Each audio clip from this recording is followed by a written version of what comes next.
Hello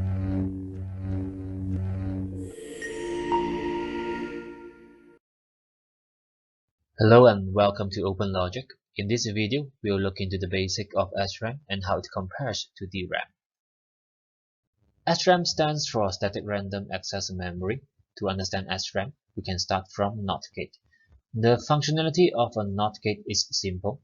If the input is logical 0, then the output is logical 1. And if the input is 1, then the output is 0. Now, if you put two NOT gates back to back, they form a buffer. The output will follow the input. If the input is 0, then the output is 0. And if the input is 1, then the output is 1. Now there is a less intuitive system. If we loop back the buffer output to its input, this forms a simple memory. This is similar to the buffer. If the input is 1, then the output is 1. But we can remove the input, and the output through the loop back will drive the input continuously. And so the input value is stored. For the buffer, if you remove the input, the output value is lost.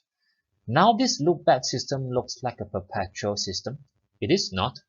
To understand it better, we should know that the NOT gate has more than just one input and one output. It also has two power ports, one power supply and one ground. In fact, it is much clearer if we look at it from a transistor level. For a NOT gate, the input does not drive the output directly. It controls the transistors.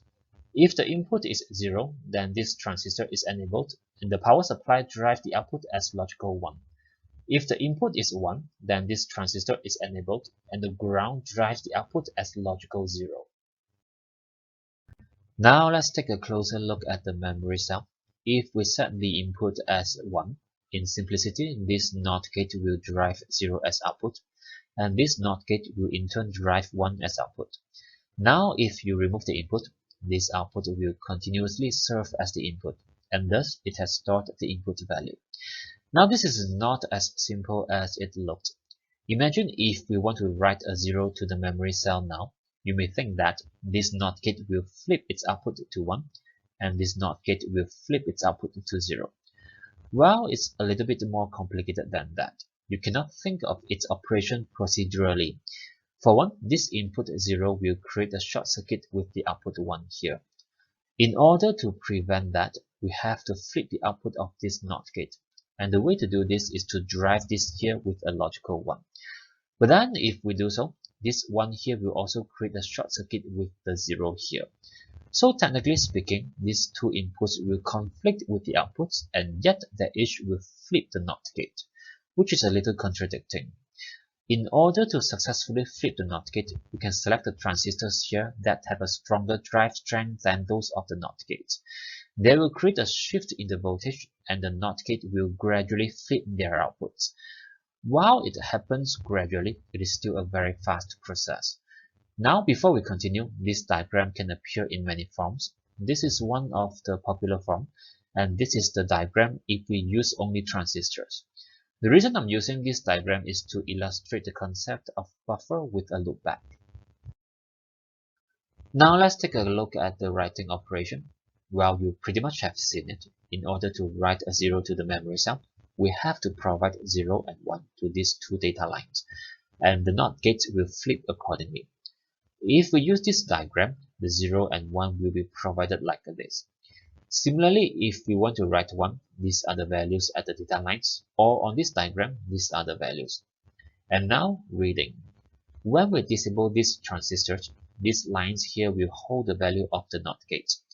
In order to read the value, you may think we can simply enable this one transistor and read its value. Unfortunately, that's not the case, and to understand that, it's easier to explain from this diagram. We know the NOT gates will drive 0 and 1. If we only enable this transistor here, we may think this data line will get the value immediately. But in reality, this memory cell is made very small, and these data lines, they don't just house this one cell. They are shared by many cells.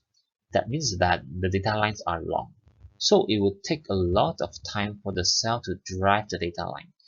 To speed up the process, a precharged circuit will drive the data lines to 1. And when the two transistors are enabled, one of the data line voltage will drop a little because one of the NOT gate output is 0, and the sense amplifier is used to detect the voltage difference. This is somewhat similar to reading with DRAM. Now let's compare between SRAM and DRAM. An SRAM uses NOT gates to store information. A DRAM uses capacitor to store charges as information. Writing to an SRAM involves flipping NOT gates, and it requires two data lines. Writing to a DRAM involves charging and discharging capacitor, which is slower in general. Reading from an SRAM cell does not require rewrite, but reading from a DRAM cell requires a rewrite. Idling data in SRAM cell does not require refresh, as the power source or ground is driving the memory cell. Idling data in DRAM cell requires refresh, as the charges stored in capacitor will leak over time. Now if you look at it, overall SRAM is better in terms of performance. It is simpler and faster. But if you pay attention, you realize DRAM is used as main memory instead of SRAM. Why is that, even though SRAM is better in general?